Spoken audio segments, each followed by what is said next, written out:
The Pokemon Scarlet and Violet leaks continue to come, and we've actually got a breakdown of every single new move in the game and what to look out for. Let's dive in.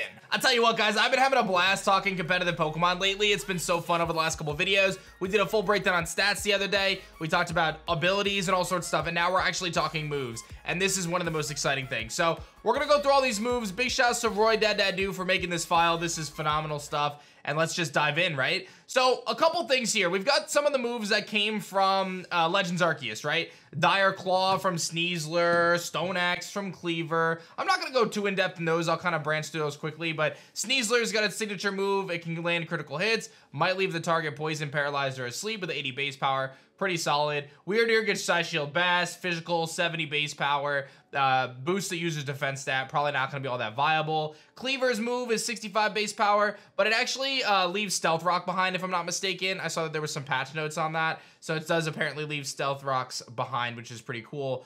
Raging Fury, another one, is basically like Outrage for Hisuian Arcanine, which is going to do massive damage, right? It's a fire type Outrage. But I'm going to move forward here. We've got Wave Crash, which is used in this game. That's basically like the Woodhammer Flare Blitz for water types. So a couple different Pokemon get that, including the Donzo, Quackavolt, obviously Quax's evolution, and Palafin, the Dolphin Pokemon. So like a really offensive kind of water type move.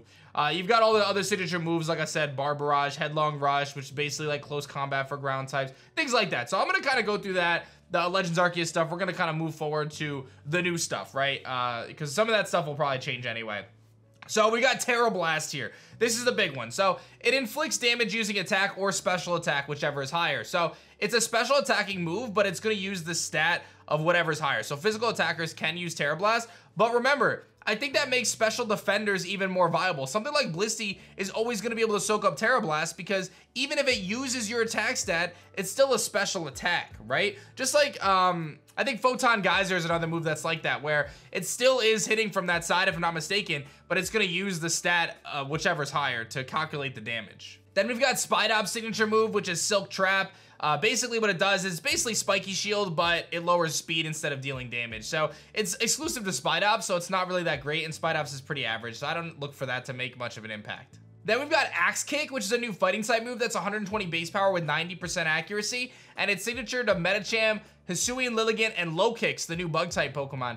And this is a really interesting move because it actually may confuse the target. We're not sure what that percentage confusion is. I'm gonna guess 30% probably, but either way, it's basically like a better high jump kick because now you have a chance to confuse them. But if you miss, you do take crash damage like high jump kick. Houndstone has a signature move called Last Respects. It's a 50 base power move, but it gets stronger the more defeated allies there are in the user's party. So probably not a good double battle move, but in his single battles, if it's the last Pokemon standing, your Last Respects might end up dealing a lot of damage. I'm not exactly sure what the multiplier is on it, but it's certainly interesting. Espathra, the new psychic type kind of ostrich Pokemon, has a special attack that's 80 base power called Lumina Crash. It attacks by unleashing a peculiar light that affects the mind. It harshly lowers the target's special defense stat. So very spammable. I think that Espathra being so fast, it's a very fast Pokemon. I think it actually has speed boost if I'm not mistaken.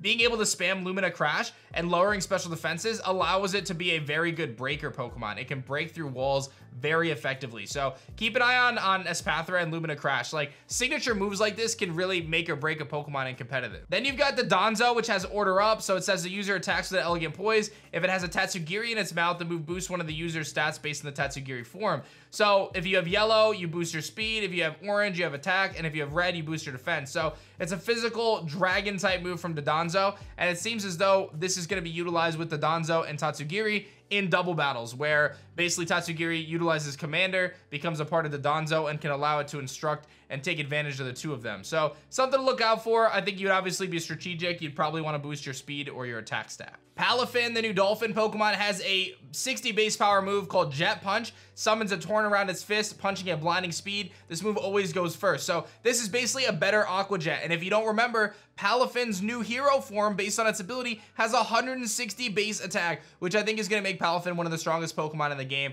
being able to fire off a 60 base power priority move. It's a better Aqua Jet coming off of one of the highest attack stats we've ever seen. That could be something to watch for. There's a ton of awesome moves for us to cover. Before I tell you about those, I gotta tell you guys about the buy one, get one going on for G Fuel right now. My flavor, Shiny Splash Hydration, is available in the best deal of the year that G Fuel offers, called the BOGO, where you buy one tub, you get another tub free. And if you don't know, my flavor, Shiny Splash, is one of the top flavors that G Fuel offers. You can check out the Amazon reviews here on my caffeine version to see that I'm not kidding. It's one of Amazon's choice. It's actually phenomenal. It's blueberry lemonade. It's a great blend of vitamins and antioxidants to keep you fueled and energized throughout the day. 0 calories, 0 sugar, and 0 caffeine on the hydration. I tell you what, this stuff is amazing. You don't have to just listen to me though. The Amazon reviews don't lie. Shiny Splash Hydration available right now at the G Fuel BOGO. Check the link in the description and don't miss out on this incredible deal. It only runs until November 15th, and I'm telling y'all, this stuff tastes amazing. We are one of the top flavors, and we sell out every single time with the hydration, so make sure you grab it now before it's gone. I'm not kidding you, it tastes amazing. Back to the moves, we've got Scovillain with a signature move called Spicy Extract, we just talked a little bit about. It boosts the target's attack and harshly lowers the target's defense. So you have the opportunity to basically, this is interesting. So the way this is worded makes it seem like you're doing it to yourself, as opposed to boosting your attack, lowering their defense. I'm a little unclear on that, to be honest. I'm a little unclear on that. So does Scovillain boost your attack, lower their defense? Does it boost their attack and lower their defense? Does it boost your attack and lower your defense? I'm actually a little unclear based on how it's worded. Varoom, the steel and poison type Pokemon that is basically like the car Pokemon, has a signature move called Spin Out. It's a 100 base power move that the user spins furiously by straining its legs, inflicting damage on the target. It harshly lowers the user's speed stat, so it's gonna slow himself down, but he hits with a 100 base power steel move, which is pretty dope. Tandemaus here. I had made a mistake in a previous video. I said that Tandemaus looked pretty underwhelming, but I didn't consider its signature move Population Bomb. The user fellows gather in droves to perform a combo attack that hits the target 1 to 10 times in a row. It's a 20 base power move, so it's not that strong, but if paired with its ability Technician, that easily becomes a little bit stronger, right? It gets a 50% boost, and if you hit 10 times in a row, that could actually be one of the strongest attacks in the game. Now, there's a few things here. One, can you use King's Rock with it to flinch things, like you used to do with Skill Link Cloyster, hitting 5 times, having 5 times the chance of flinching? Do you have up to 10 times the chance to flinch with Tandemaus? The other thing is, we know that there's a new item in the game that allows you to increase the chance of your multi-hit moves from functioning. So when you factor in loaded dice and you put it with Tandemaus, are you gonna be hitting like 7 to 10 times every time? And if that's the case, with Technician, you're actually dealing quite a bit of damage to make up for its low attack stat. Sea Titan has a signature move, but other Pokemon learn this as well, called Ice Spinner. The user covers his feet in thin ice and twirls around, slamming into the target. The move's spinning motion also destroys the terrain. So 80 base power physical ice move, very solid. Being able to destroy terrain, very solid. It's only a slight downgrade from Icicle Crash. So for physical ice type users, this is a very big buff for them, especially considering the buffs they already have with the new weather. If you guys didn't hear, hail is replaced with snow essentially. And now that boosts the defense stat of ice type Pokemon under that condition, and still works with Aurora Veil, and still works with Slush Rush. This is a big deal. The next move is the move that really changes competitive Pokemon in my opinion. Revival Blessing. The user bestows a loving blessing, reviving a party Pokemon that has fainted and restoring half that Pokemon's max HP. So you have the ability to revive a fainted Pokemon in mid-battle in a competitive battle, which has never been doable before. There's 2 Pokemon apparently that learn this. Palmot, which we knew from leaks, Palmy's final evolution, as well as Rabsca, which is a new bug and psychic type Pokemon. Super unique, super cool, and this could be a game changer for competitive. Having the ability to revive a fallen ally is just insane, especially since when you get to that point in the game where you would utilize a move like Revival Blessing, you have a really good understanding of what your opponent has left. You could turn the tide with that alone by reviving the key thing that you need to come back into the game and ultimately sweep. This is a huge deal and turns competitive Pokemon on its head. The Knuckle Stack line has a signature move called Salt Cure. The user Salt cures the target, inflicting damage every turn. Steel and water type moves are strongly affected by this move. It does 1 out of 5 chip on those 2 types. So basically, if you're Steel and water type, you're gonna take 20% damage every turn. I'm assuming it's probably 12% otherwise. It's a 40 base power move. It seems like it's kind of like a Whirlpool type move, right? Like you use a move like Whirlpool, but it's gonna deal more damage to Steel and water type. So that's a cool signature move. I don't know how much play it'll see. I'm not sure if it traps, right? It doesn't seem like it traps, so at least from the description, but I think that that could be worth exploring. Wugtrio has a signature move called Triple Dive. The user performs a perfectly timed triple dive, hitting the target with splashes of water 3 times in a row. 30 base power, so that gets them to 90 base power physical. Could be kind of cool if you're able to like flinch them or something. I'm not sure how usable that's gonna ultimately be. Glamora, the new poison type Pokemon, has a move called Mortal Spin. The user performs a spin attack that can eliminate the effects of Bind, Wrap, Leech Seed, and it also poisons the opposing Pokemon. Now, does Mortal Spin also remove hazards? If it does, Glamora immediately becomes a lot better, but we'll have to wait and see. Grafaiai's signature move is called Doodle. It captures the very essence of the target in a sketch. This changes the abilities of the user and its ally to that of the target. That could be really good in competitive, especially considering that Grafaiai has Prankster as an ability, so you can utilize Doodle to change you and your ally's ability to match that of a partner Pokemon. What does that mean? Well, in the context of Intimidate, you can copy and Intimidate in VGC and double Intimidate your opponent. In the context of setting up weather or hazards, you can duplicate those effects and reset the weather, or can take control of the terrain or set hazards again, or whatever it may be. So there's some potential here with Doodle. I think you got to get a little outside the box with that, but I think there's definitely some potential there. Veluza has a signature move called Fillet Away. The user sharply boosts attack, special attack, and speed by using its own HP.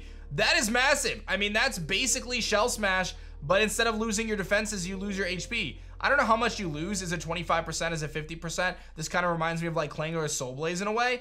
This could make Veluza very strong. King Gambit, the new evolution of Bisharp, has a move called Koto Cleave. The user slashes at the target after Kotoing to make the target let its guard down. The attack never misses. This is an 85 base power physical dark move. I don't know if this takes the place of knockoff, but it does seem like it could be pretty strong for King Gambit. Meowscarada has a signature move called Flower Trick, 70 base power grass that always lands a crit. That's a little bit kind of disappointing. It never misses, but I don't think that's that good. Skeledirge's special ability though is Torch Song. It hits with an 80 base power fire, and it boosts the user's special attack. So that's a little bit more usable in my opinion, because 80 base power is a little stronger. Like the crit's always nice for Meowscarada, but I'm not super convinced that that's like OP or anything. But I think that boosting your special attack on Skeledirge is pretty good. But Quackaball, in my opinion, has the best of the signature moves for the starters, having a 80 base power water physical move that boosts the user's speed stat. So with its hidden ability Moxie, you're able to really take advantage of that and boost your attack if you knock something out, and your speed when you're utilizing Aqua Step. Raging Bull is a signature move for Tauros. The user performs a tackle like a Raging Bull. The move's type depends on the user's form. It can also break barriers such as Light Screen and Reflect. Normal move, 90 base power, but it obviously changes depending on the Tauros. So if you use regular Tauros, it's normal. If you use the Paldean when it's fighting, or it's fire or water, depending on. So that could be really good. It's basically Brick Break, but a little bit better. Goldango has a special move called Make It Rain, a steel type move, 120 base power. The user attacks by throwing out a massive coins. It lowers the user's special attack stat. Money is earned after the battle. So it's basically Payday plus Leaf Storm plus Steel type. I mean, it's actually quite interesting. Ruination, the user summons a Ruinous Disaster. This cuts the target's HP in half. That's for the 4 legendaries, Ting Lu, Chen Pao, Wo Chen, and Chi Yu. This is basically the Nature's Madness from the Tapus. It functions the exact same way. Koraidon and Miraidon have their signature moves, both 100 base power, physical and special respectively. So basically, the user transforms, crashes to the ground, creates a massive explosion. Its power is boosted more than usual if it's super effective. So it probably, instead of being 2 times effective, maybe it's 2.5 times or 3 times effective if it's super effective. So that's pretty strong, actually. Shed Tail, which is a move that was released previously from Cyclozard, is actually not exclusive to Cyclozard. It seems like Earthworm, the new Steel-type Pokemon, learns it as well. You create a substitute by using half your HP, you switch out with a party member in waiting, and you basically give them a free switch in. So that's pretty dope. Slowking and Slowking Galar have a move called Chilly Reception. The user tells a chillingly bad joke before switching places with a party member in waiting. It summons a snowstorm lasting 5 turns. That is probably one of the best moves that we've seen, right? It's teleport, it's U-turn, it's flip turn, it's all of those things, but you set up hail or snow, the new snow. It seems as though, according to this list, it's exclusive to Slowking and Galar Slowking, which makes them very interesting, first of all. But I wonder if something like a Mr. Rhyme or the new Delibird form could probably learn something like this down the road. Mousehold has a new move called Tidy Up. The user tidy ups and removes the effects of Spikes, Stealth Rock, Sticky Web, Toxic Spikes, and Substitute. This also boosts the user's attack and speed stats. So Mousehold, all of a sudden, with its signature move that can deal 10 hits, plus Tidy Up to boost attack and speed stats, not looking so bad now, is it? I mentioned a couple times in this video that hail is no longer a thing. It's now called Snowscape. So you summon the Snowstorm lasting for 5 turns, which boosts the defense of all ice types. Pounce is a new bug type move. It's only 50 base power, but it lowers the target's speed stat when you hit them. This is kind of distributed to a ton of different bug types. Probably not going to see a ton of play outside of the fact that it's good with like Technician Scissor. just because I think Bug Bite was removed from its move pool in this game.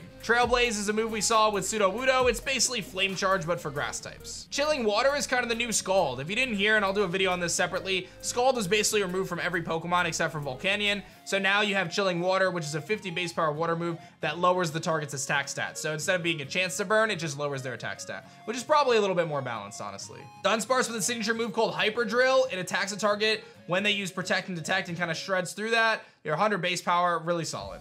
Girafarig and Farigiraf get a special Psychic type move called Twin Beam.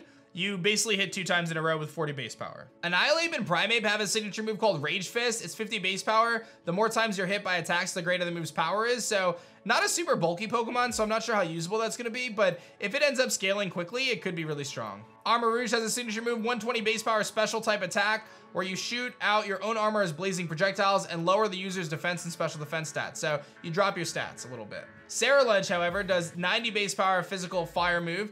The user focuses bitter feelings towards the world into a slashing attack. The user's HP is restored by up to half the damage taken by the target, so actually heals itself with its fire move. Palmot actually learning a new signature move called Double Shock. It's essentially burn up, but for electric type. So you utilize it, and then you no longer become an electric type, but it's 120 base power. This can be really good because Palmot only has one weakness, which is ground types, because actually, I'm sorry, it's fighting and electric, so never mind. But you basically lose your electric type, so you become pure fighting. So it's not quite burn up, it's a little bit different. The strongest new move is Gigaton Hammer from Tinkaton. The user swings his whole body around to attack with a huge hammer. The move can't be used twice in a row. 160 base power steel, but that thing has a bad attack stat, so it's not that crazy. Comeuppance is a new dark type move for the Houndour line, Hisuian Zora, Mabostiff. The user retaliates with a much greater force against it that the opponent had last inflicted damage, so it might be kind of like reversal. Aqua Cutter is a new cut-like move that has a higher chance of landing a crit. Quaxley, Veluza, Gallade all have it, 70 base power physical. This is basically like Leaf Blade or Slash or Psycho Cut or Night Slash, but for water types, and it's gonna work with those cutting moves as well. So that more or less covers all the new moves, pretty much, right? And kind of the Pokemon that represent them for Pokemon Scarlet and Violet. I hope you guys enjoyed this one. Don't forget to pick up some G Fuel at the BOGO. It's only lasting for a few more days, and you don't want to miss out. My flavor's amazing. It's a powder you mix with water, 0 calories, 0 sugar, 0 caffeine in the hydration, but it tastes amazing, man. I tell you, it's got a great blend of vitamins and antioxidants that'll keep you fueled and energized nonetheless. So definitely grab it. Again, those Amazon reviews don't lie. It's actually crazy. I didn't even know that it was for sale on Amazon because I usually tell you guys to go on G Fuel, and when I saw it, I was actually really pumped that it's Amazon's choice and it's got 1,300 reviews and it's like 4.7 stars or whatever. So really awesome. Like our flavors hype. Thanks so much for watching this one, guys. I hope you enjoyed it, and I'll see you guys on the next one. Peace. Butterfree, go!